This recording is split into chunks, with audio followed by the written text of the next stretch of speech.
This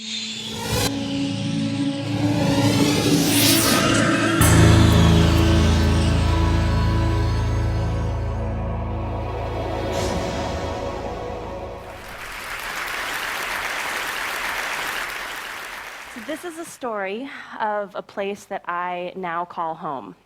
It's a story of public education and of rural communities and of what design might do to improve both. So this is Bertie County, North Carolina, USA. To give you an idea of the where, so here's North Carolina, and if we zoom in, Bertie County is in the eastern part of the state. It's about 2 hours east driving time from Raleigh, and it's very flat, it's very swampy, it's mostly farmland. The entire county is home to just 20,000 people, and they're very sparsely distributed. So there's only 27 people per square mile, which comes down to about 10 people per square kilometer. Bertie County is kind of a prime example in the demise of rural America. We've seen this story all over the country and even in places beyond the American borders. We know the symptoms. It's the hollowing out of small towns. It's downtowns becoming ghost towns. The brain drain, where all of the most educated and qualified leave and never come back. It's the dependence on farm subsidies and underperforming schools and higher poverty rates in rural areas than in urban. And Bertie County is no exception to this. Perhaps the biggest thing that it struggles with, like many communities similar to it, is that there's no shared collective investment in the future of rural communities. Only 6.8% of all our philanthropic giving in the US right now benefits rural communities, and yet 20% of our population lives there. So Bertie County is not only very rural, it's incredibly poor. It is the poorest county in the state. It has 1 in 3 of its children living in poverty, and it's what is referred to as a rural ghetto. The economy is mostly agricultural. The biggest crops are cotton and tobacco, and we're very proud of our Bertie County peanut. The biggest employer is the Purdue chicken processing plant. The county seat is Windsor. This is like the Times Square of Windsor that you're looking at right now. It's home to only 2,000 people, and like a lot of other small towns, it has been hollowed out over the years. There are more buildings that are empty or in disrepair than occupied and in use.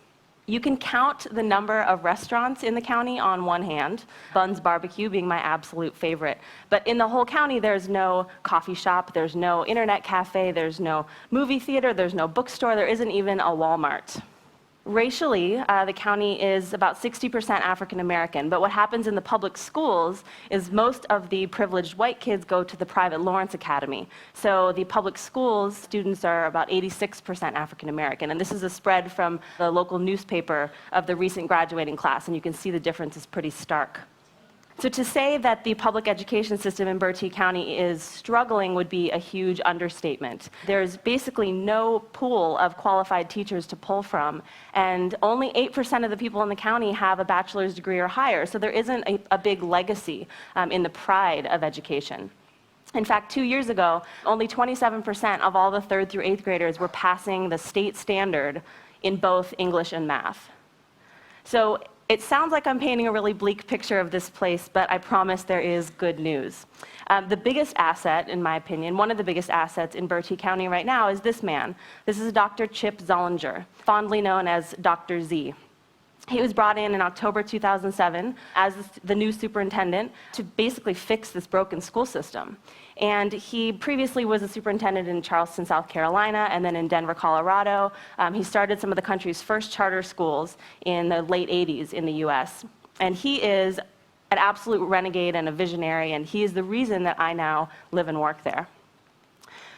So in February 2009, Dr. Zollinger invited us, Project H Design, which is a nonprofit design firm that I founded, to come to Bertie and to partner with him on the repair of this school district and to bring a design perspective to the repair of the school district.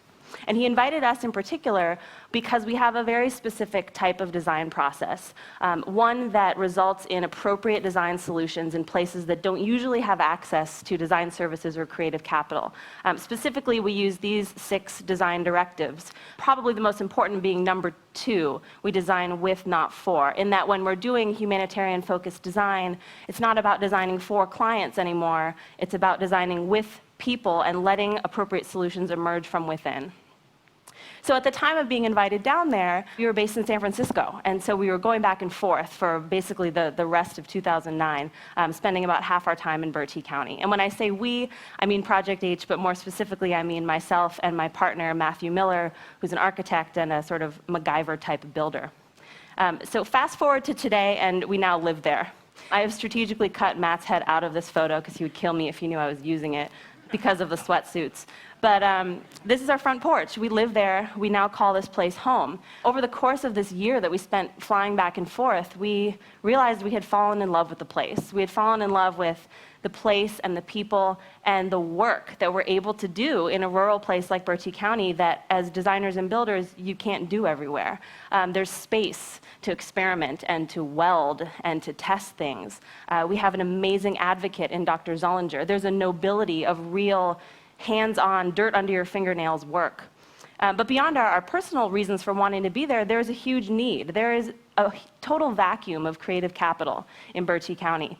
There isn't a single licensed architect in the whole county. And so we saw an opportunity to bring design as this untouched tool, something that Bertie County didn't otherwise have, and to be sort of to usher that in as a new type of tool in their toolkit. The initial goal became using design within the public education system in partnership with Dr. Zollinger. That was why we were there. But beyond that, we recognized that Bertie County as a community was in dire need of a fresh perspective of pride and connectedness, and of the creative capital that they were so much lacking. So the goal became, yes, to apply design within education, but then to figure out how to make education a great vehicle for community development. So in order to do this, we've taken 3 different approaches to the intersection of design and education. And I should say that these are 3 things that we've done in Bertie County, but I feel pretty confident that they could work in a lot of other rural communities around the US and maybe even beyond. So the first of the 3 is design for education. This is the most kind of direct, obvious intersection of the 2 things. It's the physical construction of improved spaces and materials and experiences for teachers and students. This is in response to the awful, mobile trailers and the outdated textbooks and the terrible materials that we're building schools out of these days. And so this played out for us in a couple different ways. The first was a series of renovations of computer labs. So traditionally, the computer labs, particularly in an underperforming school like Bertie County, where they have to benchmark test every other week, the computer lab is a kill and drill testing facility. You come in, you face the wall, you take your test, and you leave.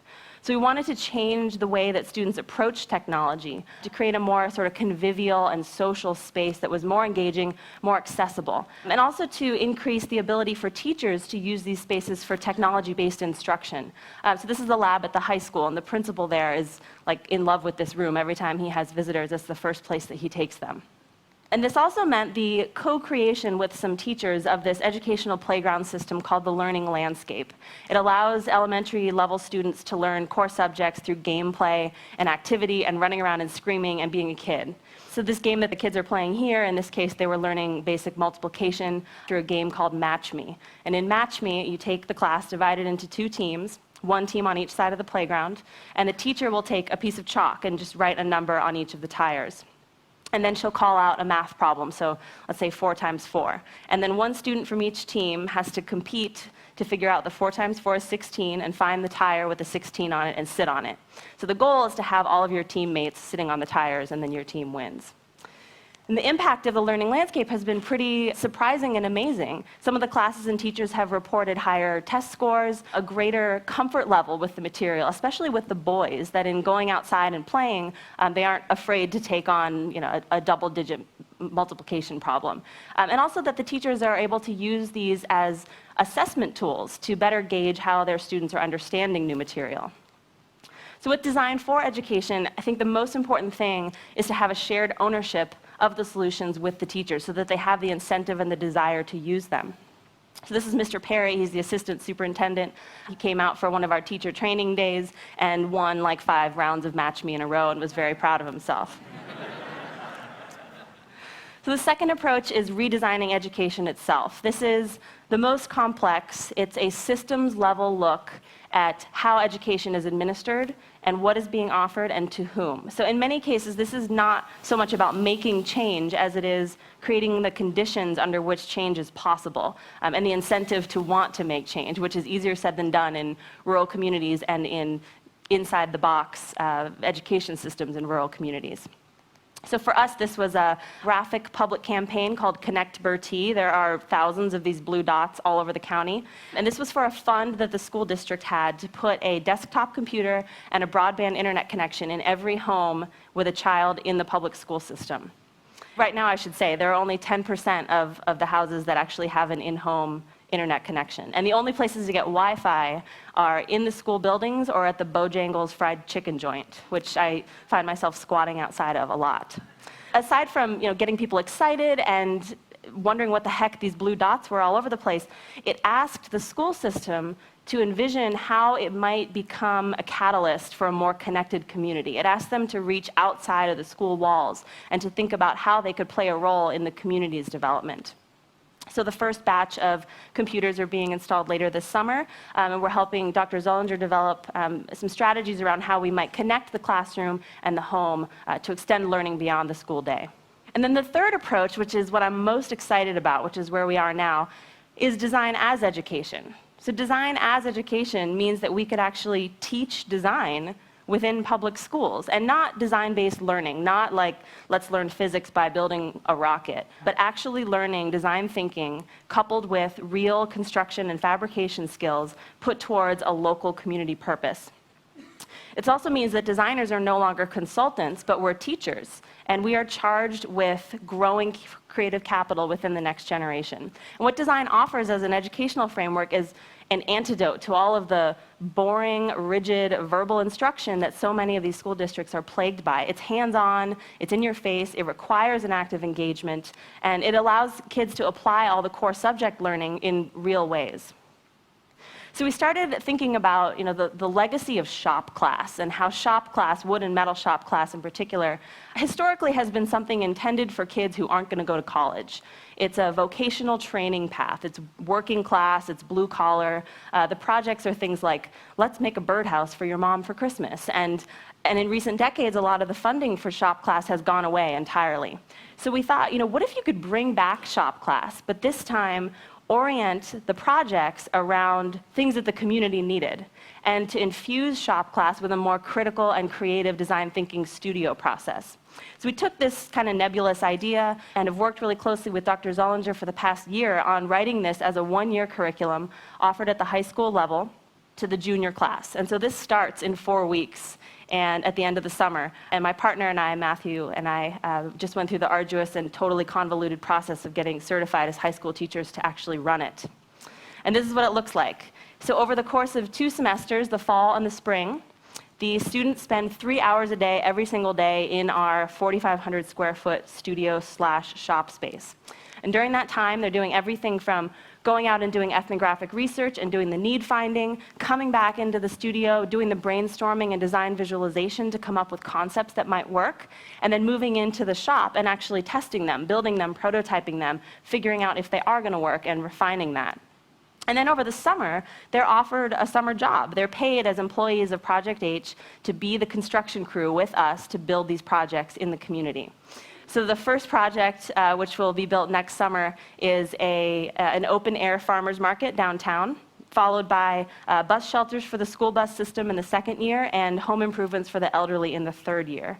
So these are real visible projects that hopefully the students can point to and say, I built that and I'm proud of it. So I want you to meet 3 of our students. This is Ryan. She is 15 years old.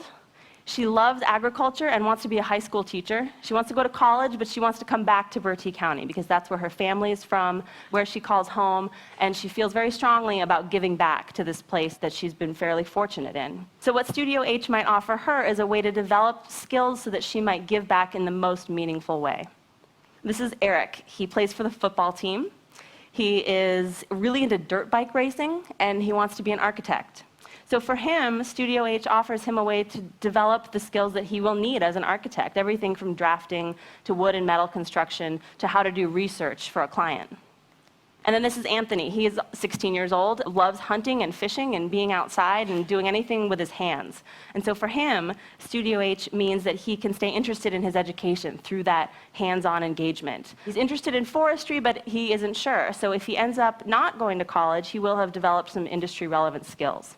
What design and building really offers to public education is a different kind of classroom. So this building downtown, which may very well become the site of our future farmers market, is now the classroom.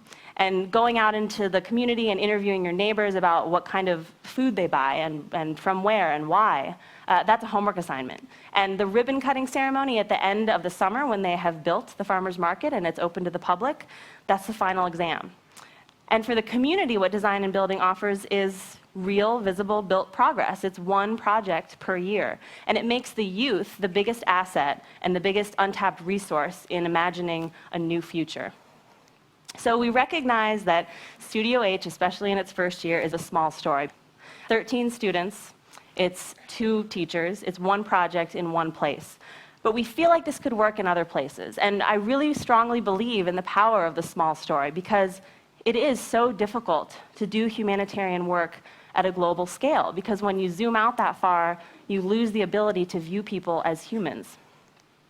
Ultimately, design itself is a process of constant education for the people that we work with and for us as designers. And let's face it, designers, we need to reinvent ourselves. We need to re-educate ourselves around the things that matter. We need to work outside of our comfort zones more, and we need to be better citizens in our own backyard. So while this is a very small story, we hope that it represents a step in the right direction for the future of rural communities, for the future of public education, and hopefully also for the future of design. Thank you.